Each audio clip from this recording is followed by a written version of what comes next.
Je suis Caroline Duban, docteure en histoire, spécialiste des croyances et des superstitions, et je suis l'auteure du livre Honorer les ancêtres et se souvenir de nos morts aux éditions Exergue.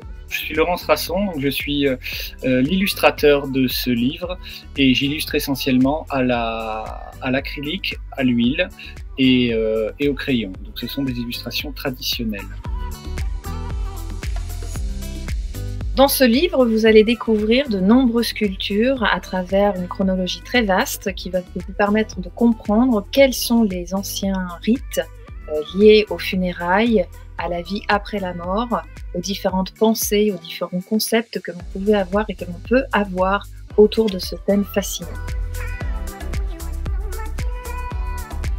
Alors, parmi les exemples nombreux qu'on retrouve dans le livre, mais qui nous tiennent particulièrement à cœur, nous avons les Indiens Chachapoya, qui est un peuple andin aujourd'hui disparu, et qui avait, on pense être leur capitale, mais en tout cas leur forteresse, Cuelap, qui était basée autour du culte des morts. C'est-à-dire que la cité a été construite avec des niches pour placer les ossements des anciens. Ce livre contient toute une série de recherches que Caroline a mis en place et a réalisées. Et le livre contient également des photos et de nombreuses illustrations que j'ai eu le soin de réaliser, inspirées des légendes et des croyances et des recherches qu'elle a mises en place. Ici, vous avez une peinture à l'huile qui s'appelle Tessa Nui et qui représente la femme bison blanc. La femme bison blanc est un esprit Lakota.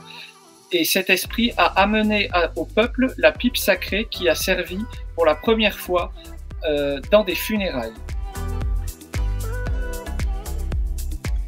Le thème de la mort et du culte des ancêtres est un thème très fascinant parce que beaucoup de peurs et de préjugés tournent autour de ces rituels-là. Et le but était de pouvoir apprivoiser un sujet peut-être délicat dans une situation particulière et d'offrir aussi une nouvelle vision de certains peuples que l'on pourrait qualifier à tort de barbares.